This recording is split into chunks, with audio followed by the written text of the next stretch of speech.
예, 그러면 이어서 2절 얘기 마무리 합시다. 통화공급 함수는 앞에서 그렇게 통화공급 함수 이제 정리가 됐는데 그건 뭐 워낙 중요한 내용이니까 다시 한번 우리가 써서 연습 한번 하고 지나갑시다.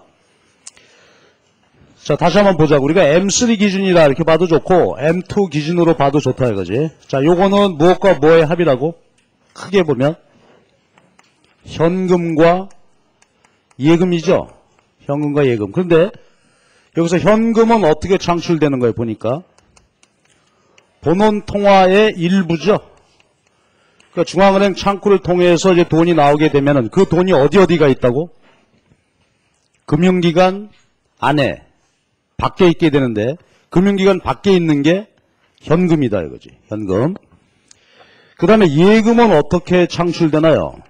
어떤 과정을 통해서? 신용창조 과정이지. 자, 그래서 우리가 몇 가지 과정을 가지고서 예금의 신용창조 총 예금액 식을 구해보면은 뭐가 됐습니까? 어떻게 구해지? 총 예금은 본원 예금 곱하기 뭐요? 신용승수. 근데 신용승수는 어떻게 구해? 지준율의 역수다 이거지. 그치? 그리고 요건 이제 총 예금이고 순예금은 어떻게 구한다고? 뭘 빼? 총 예금에서 본원 예금. 그렇죠? 최초로 개인이 한 거 요건 빼죠. 그러니까 요게 뭐예요? 순수하게 말하자면 신용창조액이라고 볼 수 있겠죠. 금융기관이 창출한 액수는 요거. 거기다가 본원 예금 더하면 총 예금이 되겠죠. 그럼 이제 요거 관계를 말이죠. 수리적으로 정리해서 보면은 통화량 결정식을 두 가지로 얻을 수 있었죠. 자, 외웠나요? 야, 10분도 안 지났는데 언제 외우냐 이걸. 근데 외워야 되지. 한번 해봅시다. 분모 Z 플러스 R 괄호 1 마이너스 Z분의 1 곱하기 B 또는 분모 C 플러스 R C 플러스 1 곱하기 B. 자, 요걸 뭐라고 했지? 요거 본원 통화량의 몇 배. 그러니까 요거 통화 승수 그랬어. 근데 지금 현재 존재량 잔고를 뭐라고 보자? 통화 공급이죠. 그러니까 요게 뭐야? 통화 공급 함수가 되는 거지. 그치? 자, 요거 외워야 된단 말이죠. 자, 그런데 이제 함수가 나왔으니까 통화량 변동 요인에 대해서 우리가 살펴볼 수 있겠죠. 통화량 변화 요인. 자, 크게 보면 두 가지지. 요 놈이 변하거나 요 놈이 변하거나. 그치? 그러면 자, Z, C, R 이런 것들이 감소하면 어찌 된다고? 요것들이 감소하게 되니까 통화 승수는 승수가 커지죠. 그래서 통화량이 증가한다. 근데 이제 본원 통화량이 증가해도 마찬가지네요. 본원 통화량 증가해서 통화량이 증가한다. 어느 때 본원 통화 증가한다고? 네 가지. 정부에게 대출, 은행에게 대출해 줄 때하고 그 다음에가 대외거래에서 흑전할 때. 어느 경우에 흑전한다고? 수출이 수입보다 많을 때. 그 다음에 자본 순유입될 때. 그렇죠? 유입액이 많을 때. 근데 어떨 때 자본 유입된다고? 세 가지 경로. 외국으로부터 해외 자본이 직접 투자하러 유입됐다. 아니면 우리나라 주식 채권 사러 들어왔다. 간접 투자. 또 하나는 빌려왔다. 그치? 외국으로부터 빌려오면은 유입되겠죠. 이게 자본 순유입되는 경로 세 가지. 그 다음에 또 하나가 네 번째가 뭐죠? 중앙은행에 기타 자산을 매입했을 때. 그치? 자, 이것이 그러니까 통화량 변동 요인이 된단 말이야. 낱낱이 잘 기억을 해야 되겠지. 그런데 얘나 얘는 어떤 거라고? 단기에 변하지 않는 상수값들이고 지준율, 대출 여부는 누가 정해요? 당국이 정하고 국제수지는 대외 요인에 의해서 결정되는 외생 변수들이고 이건 사소하고 그러니까 전체적으로 보면은 이 통화량은 결국 어떻게 된다? 외생적으로 결정되어진다. 그렇죠? 그래서 ms equal m0. 요것이 통화공급 함수 얘기 전체다 이거지. 쭉 써보면 되고. 근데 마지막으로 요거 하나만 더 해봐봐. 그러면 Z는 뭐예요? Z는 분자, 현금, 통화 비율이죠.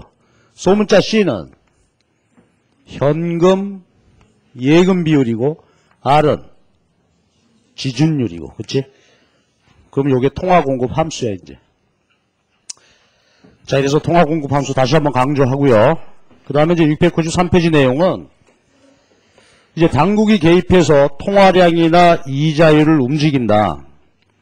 그래서 이제 정책을 쓰는 거, 그 금융정책에 대한 얘기를 좀 간단하게 해보십시다. 그러면 거기 한번 읽어보자고. 693페이지에 그 첫 두 줄인데 금융정책이란 뭐다? 한번 읽어보세요. 정부와 중앙은행, 즉 금융정책 당국이 통화량이나 이자를 조정해서 어떻게 한다고? 예, 국민경제 안정적 성장을 도모해보고자 한다. 성격은 말이죠. 어제 재정정책하고 똑같아. 단기 총수요 관리정책입니다. 그러니까 통화량이나 이자율을 움직여서 수요 관리하자 하는 얘기지. 여러분 기억나나요? 수요 관리, 낱말의 뜻이 뭐나?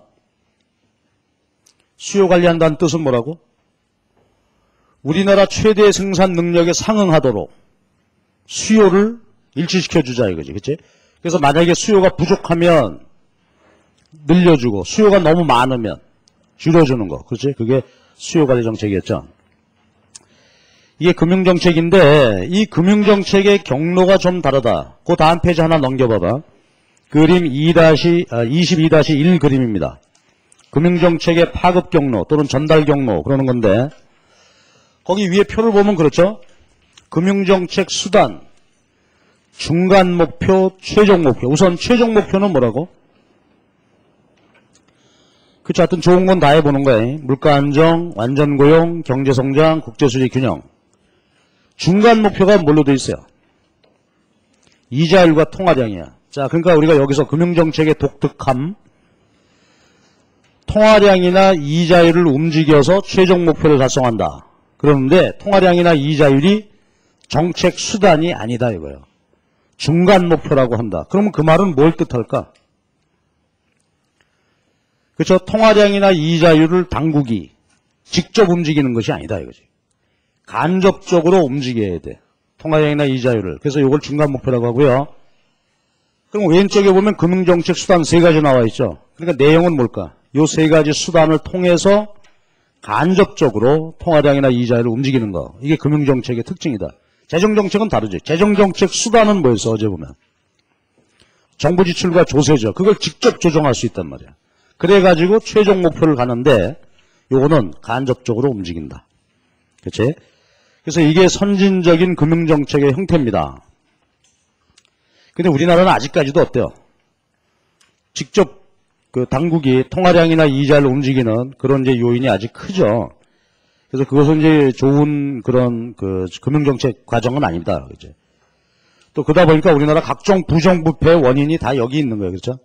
빨리 이런 방법은 좀 이제 탈피하고 간접적으로 움직이는 것이 좋겠다. 그죠? 자, 이것이 이제 금융정책의 전달 과정이고요. 그러면 구체적으로 이제 금융정책 수단에 대해서 살펴보면 되겠죠. 세 가지입니다. 한번 읽어봐봐. 금융정책 수단이 무엇이 있다고요? 첫 번째가 공개시장 조작, 두 번째 재할인율, 세 번째 지급준비율 정책입니다. 그럼 먼저 공개시장 조작부터 봅시다. 공개시장 조작. 자, 요거는 금융당국이 채권시장에서 채권을 사고팔고 하는 겁니다. 자, 한번 생각해 보자고. 제가 한국은행입니다. 여러분 국민입니다. 여러분 채권시장에 나왔어요, 이제. 근데 한국은행이 여러분에게 채권을 팔았습니다. 그럼 여러분은 채권을 샀죠. 그럼 채권 산 돈만큼 그 돈은 어디로 갔어? 한국은행이 들어갔죠. 그러니까 여러분이 채권을 사면 그만큼 통화량은 어떻게 되겠어? 줄어드는 거죠. 그럼 반대로 한국은행이 여러분이 갖고 있던 채권을 샀다 그러면 어떻게 돼요? 여러분이 갖고 있는 걸 내가 한국은행이 샀어요. 그러면 통화량은 증가하겠지. 본원 통화가 증가하는 거다 이거지. 예, 이게 이제 증권시장, 채권시장에서 당국이 채권을 사고 팔고 한다. 이게 공개시장 조작입니다. 자, 근데 이제 한 가지 조심할 건 있어요. 뭐냐면 어제 우리 재정정책에서도 말이죠. 채권을 발행을 했죠. 근데 그 채권하고 지금 여기서 하는 채권하고 성격이 다르다. 어제 재정정책의 채권은 뭐야? 그건 장기채죠. 말 그대로 빌리는 거야. 어디 쓸 데가 있어서 빌리는 거고 지금 여기서 한국은행이 사고 팔고 하는 거는 그죠? 이건 순전히 통화량을 조절하기 위해서 사고 파는 거란 말이야. 그래서 우리나라에서 혹시 여러분 압니까? 통화량 조절 위해서 사고 파는 증권, 채권을 뭐라 그래? 혹시 아시는 분 있습니까? 그게 이제 신문에 여러분 많이 보는 통화안정증권입니다. 통화안정증권. 통안증권, 그죠? 흔히. 그거는 뭐 국민들에게 돈을 꾸어서 써야 되겠다. 이 목적이 아니고요. 순전히 통화량 조절하기 위해서 사고 파는 채권이야. 통화안정증권. 주로 이제 우리는 그 통화량 조절할 때 이 방법으로 많이 합니다. 공개시장 조작이었고, 그 다음 페이지.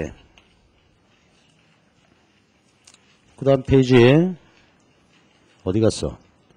697페이지가 지급준비율. 요거는 뭐 말 그대로 지급준비율을 당국이 올리고 내리고 하는 거죠. 당국이 회의를 열어가지고서 야, 사정 봐서 올려야 되겠다, 내리겠다. 이런 얘기지. 자, 그럼 한번 생각해 봅시다. 지급준비율을 올리면 어떻게 되지? 아까 저기 통화공급 함수에서 보면. 지진율을 인상하기로 결정했다. 그렇다면 통화승수 감소, 통화량 감소하죠. 지불준비율을 낮추기로 했다면 통화승수 증가, 통화량 증가하게 되는 거지. 그래서 지급준비율을 이렇게 정책적으로 조정할 수 있겠고요. 그 다음에 마지막으로 698페이지가 재할인, 어음할인 얘기입니다. 어음할인은 이제 기본적으로 이런 내용이에요. 기업이 말이죠. 자신이 가지고 있는 어음을 은행에 와가지고 할인받는다 이거지. 근데 어음이라는 것은 이런 거 아닙니까? 3개월 후에 받기로 한 어음이다. 그러면 지금 세월이 앞으로 3개월 지나야 되는데 우선 당장 돈이 급하다 하니까 어떻게 돼? 그 어음이 확실한 어음이라면 은행에 가서 할인받을 수 있다. 그럼 은행 입장에서 이제 할인해 주는 거지. 그럼 한번 봐봐. 기업이 1억 원짜리 어음을 갖고 자기 거래은행에 가서 그걸 놓고 이걸 담보로 말하자면 대출받는 거나 마찬가지죠. 그렇죠? 어음 담보.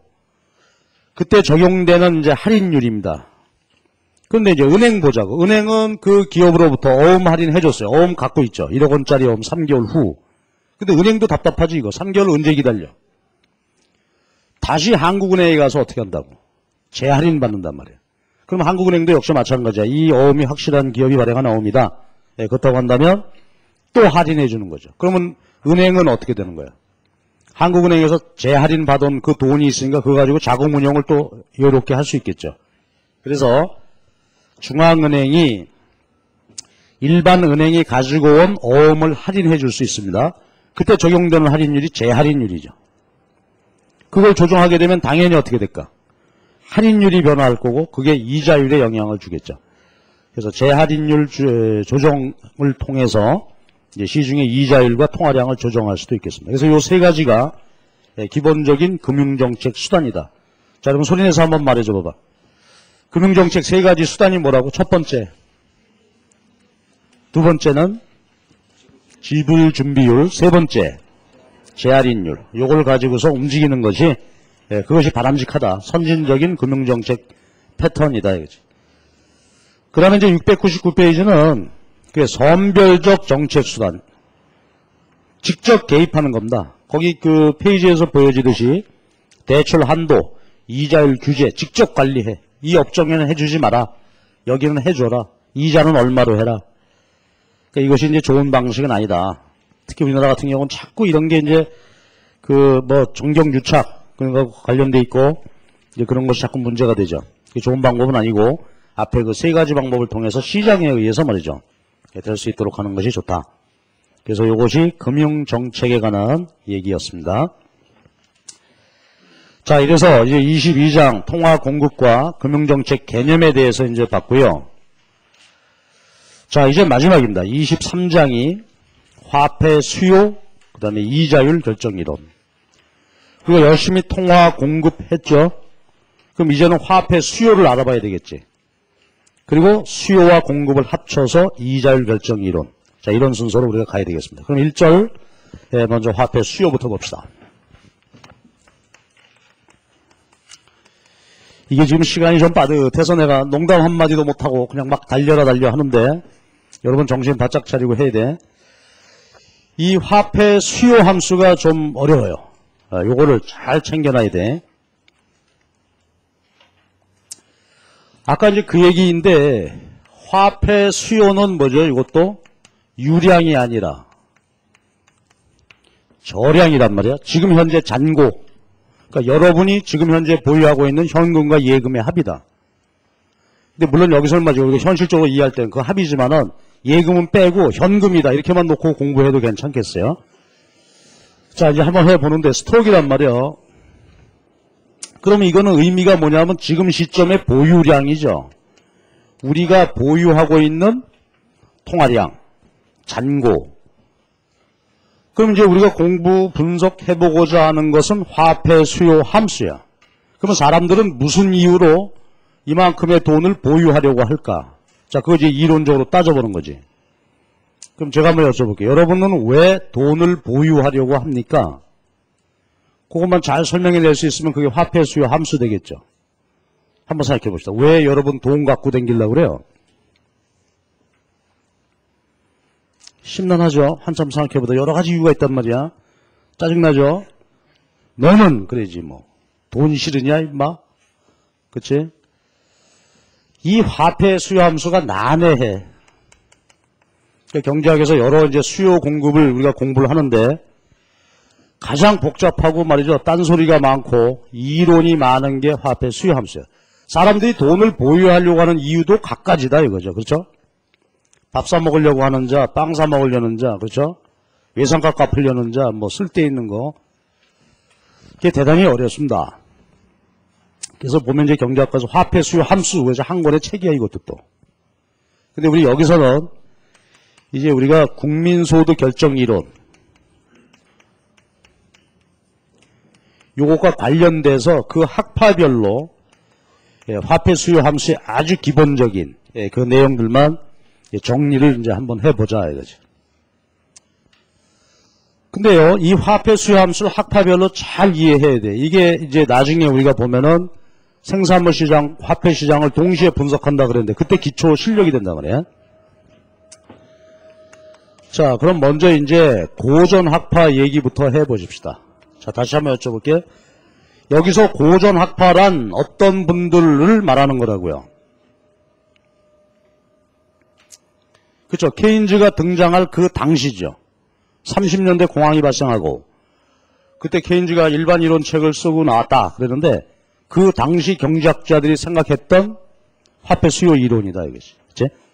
그래서 요거를 말이죠. 우리가 화폐 수량설 그래.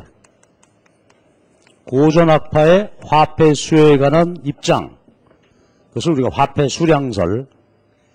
그럼 이제 이분들 공부하려면 먼저 말이죠. 교환 방정식이라는 것부터 얘기를 시작해야 되겠어요. 피셔입니다. 어윙 피셔라는 아주 유명한 분인데 이분의 교환 방정식. 먼저 피셔 오리지널. 그러니까 피셔 교수님이 말이죠. 생각했던 원래 방정식입니다. 오리지널은 뭐냐면 MVT equal PT. 이것이 피셔가 원래 이야기했던 교환 방정식이라는 겁니다. 자, 그러면 하나씩 봐야 되겠죠. T, 트레이드, 거래량이에요. 거래량. 여러분, 거기다가 P, 가격 또는 물가를 곱했으니까 이건 뭐가 될까? 량 곱하기 가격은 액이 되겠죠? 거래 액수가 된단 말이에요. 자, 그럼 일단 여기 한번 보십시다. 그러면 요거 한번 생각해 보자고. PT, 거래량에다가 가격을 곱했다. 거래액이다. 그럼 이제 예를 들어서 말이죠. 여기 노량진 수산시장이 있다고 보자고. 오늘 하루 수산시장의 거래액이 10억 원이다. 이렇게 예를 한번 들어봅시다. 그럼 이제 아까도 얘기했듯이 자본주의 경제는 화폐 경제야. 그렇죠? 그러니까 물건이 지금 10억 원어치가 거래됐다는 얘기죠. 노량진 수산시장 안에서 실물이 10억 원 거래돼서. 그럼 자본주의 경제의 특징은 뭐예요? 물건이 10억 원이 거래가 됐으면 그 반대 방향으로 돈이 지불됐겠죠. 화폐 유통이 있을 거다 이거지. 자, 다시 봐봐. 실물 거래가 됐으면 그만큼 돈이 지불됐다 말. 이게 화폐 유통액이다. 이렇게 보면 되겠죠. 이게 돈의 유통액이야. 그러니까 무슨 얘기입니까? 오늘 하루 수산시장에서 10억 원어치 물건이 거래됐다면 그 반대 방향으로 뭐 돈이 지불됐다 이거지. 그렇죠? 아이고 외상도 있잖냐. 그건 나중이고 시차를 인정해 주면은 이건 정확히 갔겠죠. 자, 그런데 이제 요거 잘 보자고. 그런데 여기 M은 통화량이란 말이에요, 이게.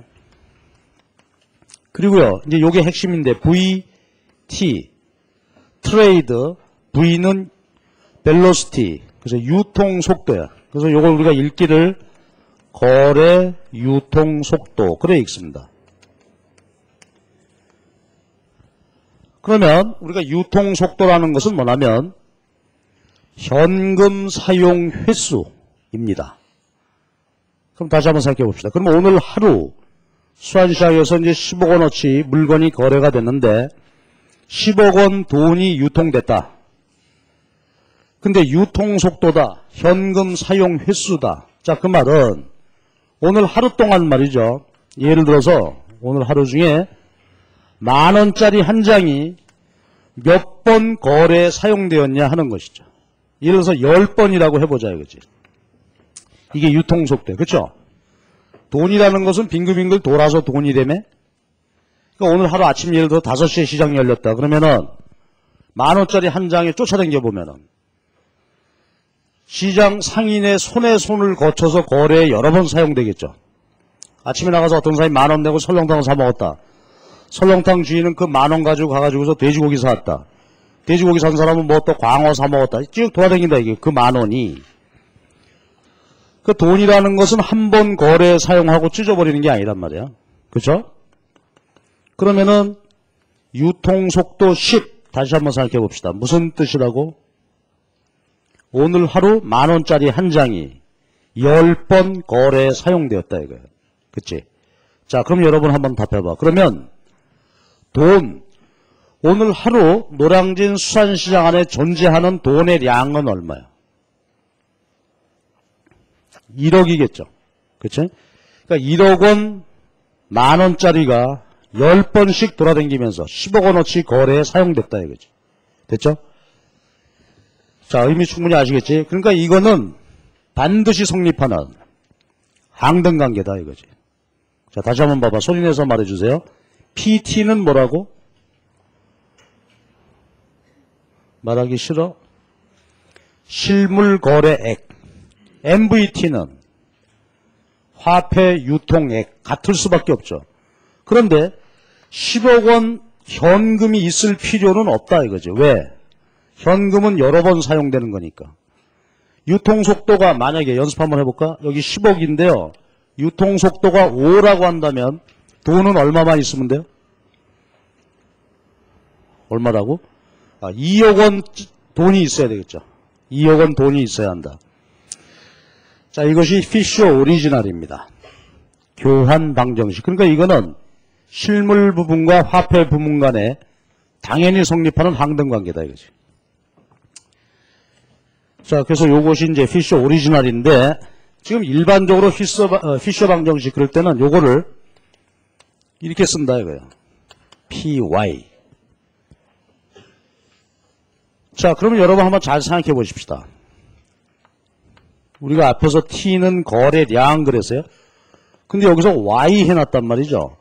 그럼 어떤 차이가 있을까? 우리가 한번 생각해 보면은 Y, GDP. 정의가 뭐죠? 그치. 최종 생산물 기준으로 하는 거지. 최종 생산물. 그러면은 아까 T는 뭐가 될까? 이거 모든 생산물이죠. 수산시장에서 거래된 모든 거 갖고 얘기한 거고, 요 Y는 그 중에서 최종 생산물만 가지고 얘기하는 것이다. 이거 우리 앞에서 보면 그로스 아웃풋이었죠? 이건 GDP지. 자, 그러니까 원래 이제 피셔 교환 방정식은 그게 뭐 최종 생산물이든지 중간 생산물이든지 구분 없이 사용했던 개념인데, 현대적으로는 요거를 그 중에서 중간 생산물은 뺀 최종 생산물만 갖고 식을 쓴다. 그럼 이제 국민소득과의 관계로 볼 수 있죠. 편리하잖아. 그래서 이제 중간 생산물은 뺀 개념으로 이렇게 놓고 봅니다. 그리고 아까는 VT죠. 요거는 거래 중심으로 본 유통속도고, 요건 뭐라고 읽어줄까? 요건 소득이지. 그러니까 소득 유통속도. 소득 중심으로 본 유통속도. 똑같아, 개념은. 그러니까 뭐 최종 생산물 기준 거래액, 화폐 유통액 똑같다 이거죠. 그럼 아까 우리 예를 한번 들어볼까요? 아까 요거는 10억이다 그랬는데 만약에 요게 2억이다. 그럼 무슨 뜻이야? 어떤 차이가 있는 거야? 수산시장에서 오늘 10억 원어치 거래가 되는데 그 중에서 8억은 뭐라고? 중간 생산물로 거래된 거고 최종 용도로 거래된 액수는 2억. VO 무슨 뜻이야? 유통속도, 사용 횟수. 그럼 오늘 최종 생산물 거래로만 본다면 돈이 얼마 있어야 한다? 4천만 원만 있으면 된다. 그치? 그렇게. 그러니까 이렇게 바꾸는 것의 취지는 우리가 알 수 있겠죠. 거래로 하는 것보다 Y로 바꿔놓으면은 이제 국민소득과의 관계로 볼 수 있으니까. 여기가 교환 방정식이야. 자, 그럼 이제 이어지는 얘기입니다. 그런데 이렇게만 놓고 보면은 피셔 방정식이라고 하는 것은 화폐 수요 개념은 없어요. 그냥 실물 부분과 화폐 부분의 관계가 이러하다라는 것을 보여주는 것입니다. 그런데 요 식을 한번 바꿔보죠. 이렇게 V를 넘겨 1로. 그러면은 요거 실질 국민소득이고 물가를 곱했으니까 명목소득이 되겠죠. 곱하기 뭐가 돼? 이렇게 되겠지. V 곱하기니까 이쪽으로 넘어오면 나누기죠. 자, 이렇게 놓고 보면은 원래 피셔 교환 방정식이라고 하는 게 그냥 관계만을 보여주는 거지만 이렇게 써놓고 보게 되면 요거 뭐야? 묵시적으로 또는 뭐 암묵적으로 이런 말 쓰는데 묵시적, 암묵적 화폐 수요 함수를 나타내는 거 아니냐 하는 얘기지. 그치? 교환 방정식이었습니다. 그러니까 다시 한번 얘기해보면 오늘 노량진에서 명목 거래액이죠. 2억 원이다. 그러면 돈은 얼마가 필요하다고? 유통속도의 역수만큼 돈이 필요하단 말이야. 아까 얘기했던 대로 유통속도가 5라고 하면은 요거 0.2죠. 그러니까 요게 2억이다. 그러면은 4천만 원 거래에 돈이 필요하다 이거지. 그치? 그래서 여기가 교환 방정식과 이제 그것으로부터 유도되어진 묵시적인 화폐 수요 함수다 이거지. 자, 그러면요. 이어서 고전학파에 이제 현금 잔고 방정식이 있다. 이건 그 유명한 마샬 선생님이죠. 이 양반은 아예 명시적으로 이렇게 화폐 수요를 표시합니다. 해석은 자, 요거죠. 요게 조금 전에 보면 뭐죠? Y는 실질 국민소득이고 여기다가 물가 곱했으니까 명목소득. 명목소득의 일정 비율, K 비율만큼 사람들은 돈을 보유하려고 한다. 네, 이거 얘기입니다. 그럼 우선 요거부터 한번 정리를 하고 가자고. 그럼 이 관계를 가만히 양자의 관계를 놓고 보면 말이죠. 요건 교환 방정식으로부터 도출되어진 묵시적인 화폐 수요고 요건 마샬이 얘기하는 명시적인 화폐 수요야. 그렇다면 가만히 보면은 결국은 마샬의 K, 마샬의 K는 그 값이 뭐와 같다? 유통속도의 역수가 된다 이거지. 그치? 자, 그래서 양자의 관계는 이러하다. 자, 그 다음에 이제 의미를 좀 챙겨봅시다. 의미를 보시면은, 이건 물론 이제 국민경제 전체에 대한 얘기지만, 우리 어머니 얘기다. 우리 얘기다. 그렇게 놓고 보면 어떨까요? 한번 생각해보자. 예를 들어서, 우리 어머니가 마샬 K가 0.2다. 우리 어머니는 어떤 분이야, 그러니까?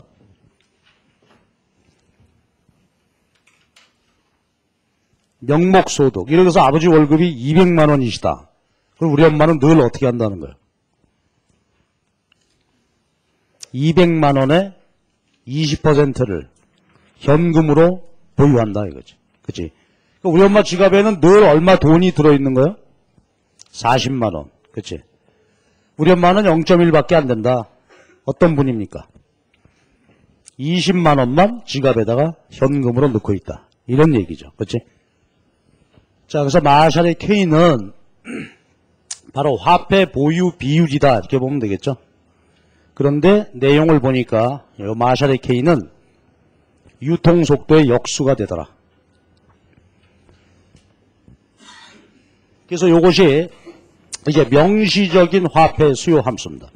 그럼 여기 이제 내용을 좀 볼 필요가 있는데, 가만 보면 말이지, 일반화 시켜서 보면은 물가와 소득의 함수죠.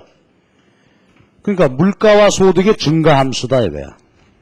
그래서 일반화 시켜놓고 보면은, 따라서 물가가 오르거나 국민소득이 증가하면 어떻게 된다? 화폐 수요가 증가하는 거죠. 그러니까 아까 우리가 얘기한 대로 아버지 명목소득이 200만 원에서 300만 원, 400만 원 증가한다면 화폐 보유량이 증가한다 하는 얘기죠. 그리고 요거 빼놨다 참. 요거 있고 그 다음에 K가 있죠. K가 있어. 근데 자 K가 증가하면 역시 어떻게 돼요? K가 증가해도 화폐 수요량이 증가하는 거지. 아까 우리가 0.1, 0.2, 0.3 뭐 그런 얘기가 되겠습니다. 근데 K가 증가한다는 것은 유통속도는 어떻게 되는 거라고? 서로 반대 방향이죠. 유통속도가 줄어든다면. 그러면 마샬 K가 증가해서 화폐 수요가 증가하게 된다 하는 얘기고요. 용어 하나 합시다. 우리가 앞에서 많이 나왔었는데 제가 쓸 테니까 여러분이 한번 읽어봐봐. 의미를. 요거 무슨 기호일까요? 자, 우리가 앞에서 했던 거 한번 볼까? 요거 어떻게 읽었지? 투자 수요의 이자율 탄력도. 그렇다면 요거는 뭘까? 화폐 수요의 이자율 탄력도. 의미는 이자율이 변화할 때 화폐 수요량이 얼마나 변할까요? 이 식에서는 얼마?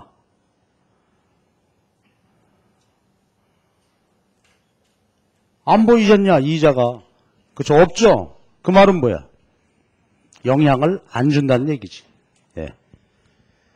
그래서요, 요 마샬의 현금 잔고 방정식의 의미는 저렇게 해석이 되고 아주 중요한 특징이 이거야.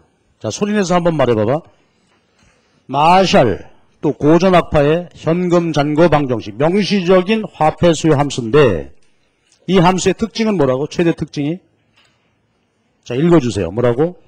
화폐 수요의 이자율 탄력도 0. 의미는 이자율은 화폐 수요에 아무 영향이 없다. 그치? 그 다음에 말이죠. 또 하나 중요한 얘기 하나고. 아까 우리가 고전학파의 화폐 수요 함수 해놓고 옆에다 뭐라고 써놨어? 화폐 수량설 그랬죠? 그럼 이제 이렇게 정리하잔 말이야. 이게 고전학파의 명시적인 화폐 수요 함수야. 현금잔고 방정식이야. 그런데 마샬이나 고전학파 경제학자분들께서는 이렇게 생각했다 이거예요. 이 마샬의 K는 단기에 변화하지 않는 상수다. 그렇다는 것은 K가 유통속도 역수니까 V도 어떻다? 일정 불변이다. 이렇다는 얘기죠. 이렇게 보았습니다. 이 양반들은. 이렇게 보는 입장을 우리가 화폐 수량설이라고 그래. 자, 그 용어를 잘 정리를 한번 해봐야 되겠지. 제가 여쭤보는 대로 한번 답해봐봐. 고전학파의 명시적인 화폐 수요 함수는 뭐요? 자, 소리내서 말해봐봐. 마샬의 현금 잔고 방정식입니다. 근데 마샬 선생님은 어떻게 생각했다고? K가 단기의 상수다. 이렇게 보는 입장을 뭐라고 한다? 이게 화폐 수량설이야. K는 변하는 게 아니다. 그치? 자, 그래서요, 요것이 고전학파의 화폐 수요 함수입니다. 자, 그러면요, 우리 교재 순서하고는 좀 다르지만 아예 결론을 내고 갑시다. 그렇다면 고전학파 화폐 시장 분석입니다.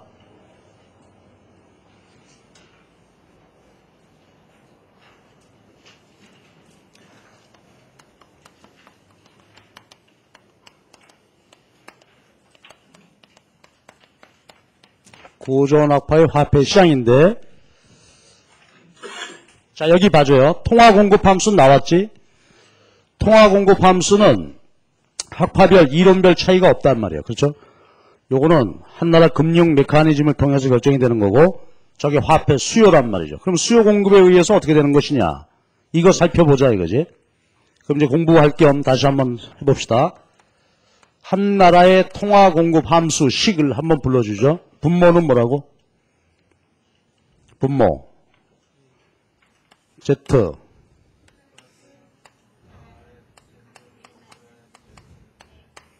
이퀄 또 뭐가 돼? 분모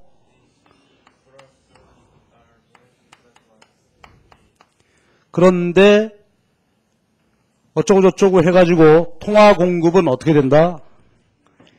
외생성을 갖는다 그죠? 그쵸? 외생 변수입니다. 이게 화폐 공급 함수야. 그 다음에 여러분 자, 잘 들으세요. 고전학파의 화폐 수요 함수는 뭐요? 누구의 무슨 방정식이라고? 마샬의 현금 잔고 방정식. 식의 내용은 어떻습니까?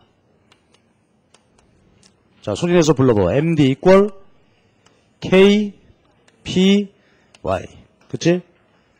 수요 공급이죠. 그럼 화폐 시장 균형 조건은 뭐나? 균형 조건은 얘하고 같을 때가 균형이죠. 자, 그런데 통화량은 외생 변수. 화폐 수요는 뭐라고? 소리내서 읽어주십시오. 뭐라고? MD 이퀄 K P Y.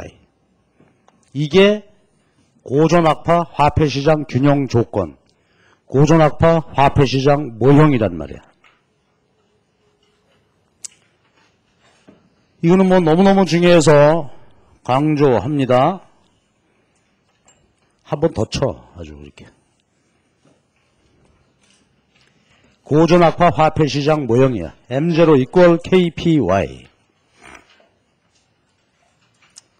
자, 그런 말이죠. 우리가 이제 정리하면 되겠습니다. 그러면 잘 봐봐. 제가 여쭤볼게. 우선 이 고전학파의 특징인데, 고전파의 특징은 두 가지입니다. 이 식에서. 화폐 수량설이라는 말이 앞에 나왔었는데, 자, 낱말의 뜻이 뭐였죠? 화폐 수량설. 뭐가 어떻다? K가 상수다. 그치? 그 다음에 고전학파의 국민소득 결정은 어때요? 고전학파의 국민소득은 어떻게 결정이 됐지?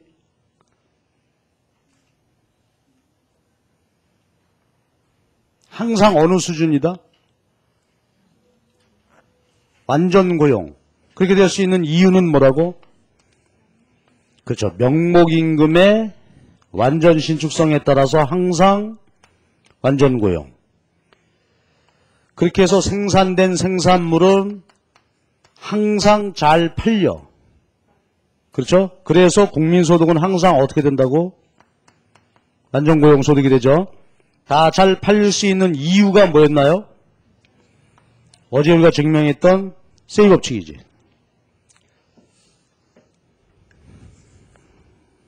자, 이거란 말이야. 그러면 자, 왼쪽으로 이제 살펴보자 이거지. 고전학파는 화폐 수량설, 즉 K가 상수라고 보고요. 또 고전학파 모형에서는 균형국민소득이 항상 명목임금과 이자율의 신축적 조정에 의해서 완전 고용 수준으로 된다. 그럼 이거 두 개를 갖다가 이제 끼워 여기다가 K 상수 일정 불변이래. 국민소득 YF 결정이 돼 있죠. 화폐시장하고 상관없지. 노동시장과 생산물시장 상호작용을 통해서 국민소득은 결정이 돼 있어. 그럼 다시 보자고. 화폐시장은 M0 KPY 균형 조건인데 잘 보면 K 상수 국민소득 불변 정해져 있어. 화폐시장하고 관계없이. 그러면 제 질문인데요. 따라서 그렇다면 고전학파 화폐시장이 하는 일은 뭘까? 화폐시장의 역할은 이 식을 잘 보시면 어떻게 되죠? K 상수 국민소득 완전고용 수준으로 불변. 그렇다면 화폐시장의 역할은 뭐냐? 통화량에 따라 무엇만 결정해? 물가 수준만 결정한다 이게. 그치? 통화량에 따라서 물가만 결정해. 이 식을 잘 봐봐. 그러니까 만약에 통화량이 10% 증가한다면 어떻게 된다고?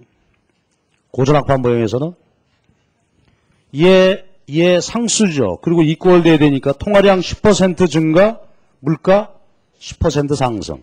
통화량 5% 감소. 그러면 물가도 5% 하락.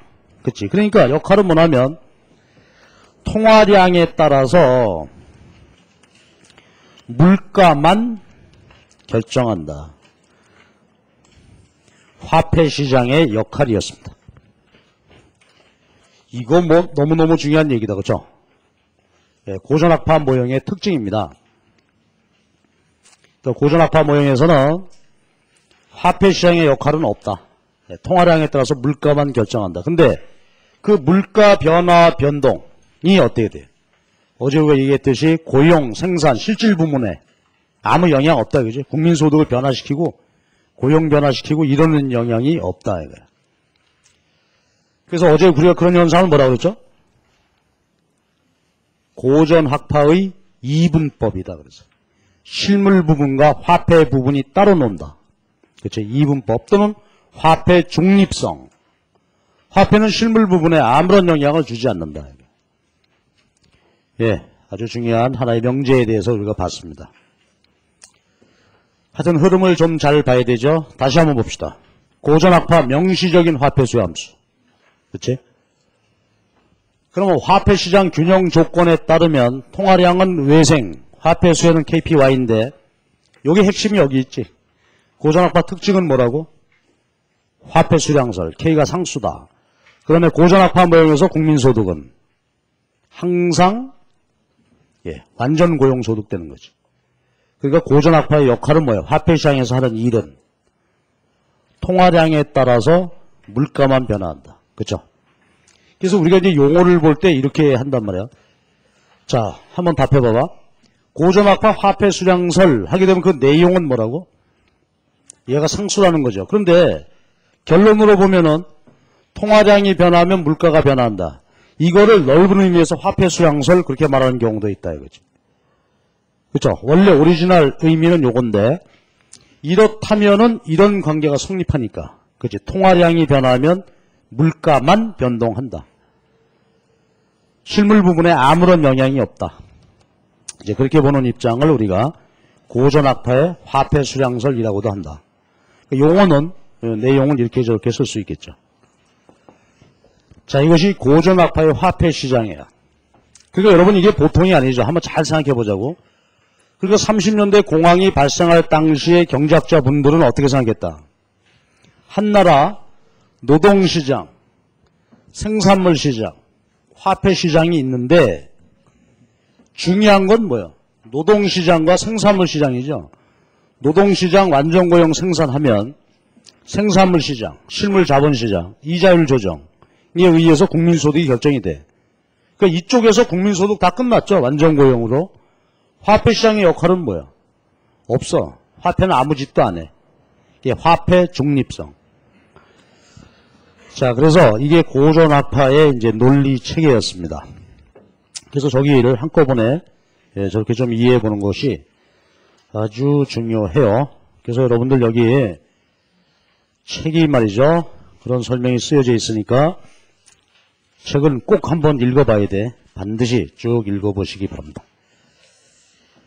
자, 그 다음이 이제 역시 거시경제 이론의 핵심은 케인즈 이론이죠. 예, 케인즈가 생각하는 화폐 수요 함수, 고전학파하고 다르다 이거 여기가. 그래서 사실은 케인즈라는 분이 말이죠. 일반 이론이라는 책을 썼다고 말씀드렸는데 그 일반 이론 쓰기 전에 이 양반은 화폐론이라는 책을 먼저 썼어.